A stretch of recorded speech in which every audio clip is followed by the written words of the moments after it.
This is the Big Spenders Football League Recap Show.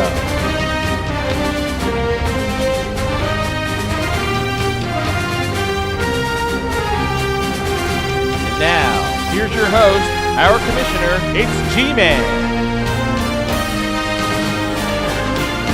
All right, boys, welcome once again. It's your host, the G-Man, your commissioner, your defending champion in the BSFL. We are back with our Week 6 recap, so Euclid cannot bitch about not getting it in a timely fashion. I hope to get it to Bimbo in time for him to load it up so you can stop with your whining.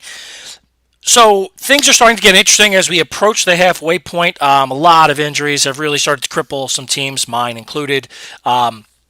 We have kind of a glut at the top, and I got to tell you, none of the teams look dominant to me, but let's run it down and see what happened.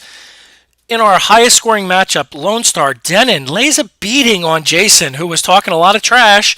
Denon actually was pretty lively in our little text chat, which is nice to see. 106.87. He gets 25 from a completely resurgent A. Pete.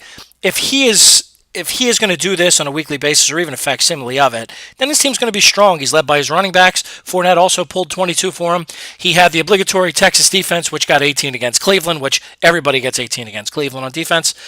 Jason got 28 out of Cousins, 14 out of DeMarco Murray. I know it kills him to have DeMarco Murray because he hates him.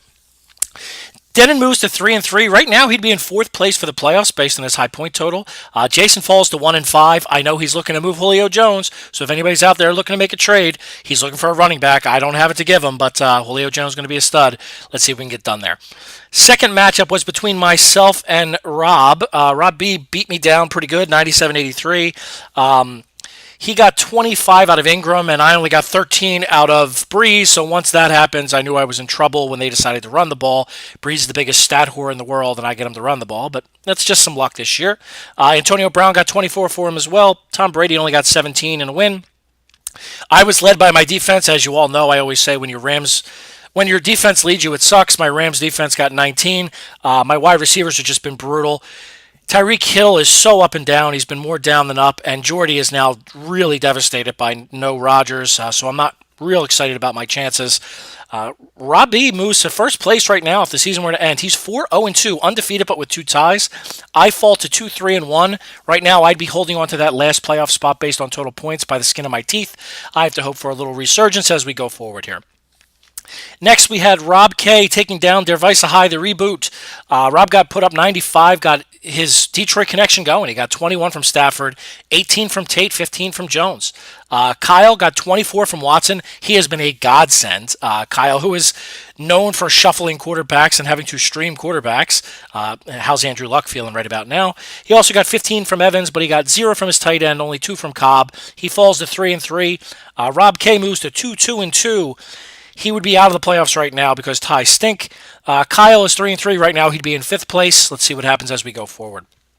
Next matchup, the City of Champions take down the previous undefeated but 1 tie, all about the Sioux, 95-76. Chauncey moves to 5-1. He'd be in 2nd place right now, behind 26 from Gordon, 23 from Cam Newton.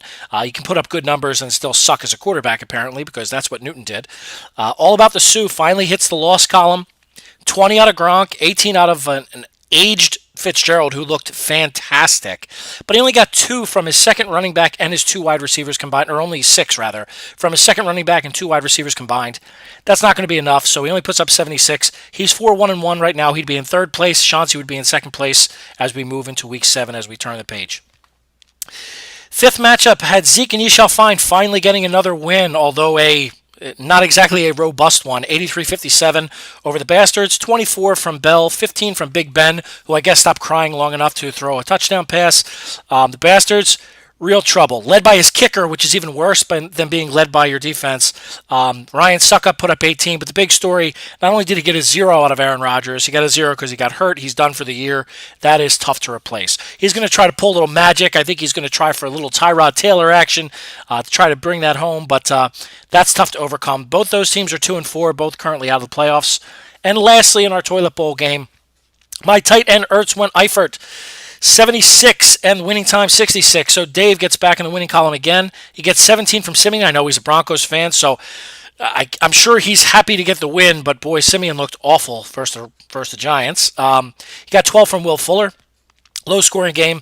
Winning time only put up 66, 14 from Ryan, 14 from Ingram, but he only got 9 combined from his wide receivers. He falls to 3-3. He would be out of the playoffs right now based on points. Dave, 2-4, still has some ground to make up as we go forward. So that's where we stand. Unbelievably, we're almost to the halfway point, boys.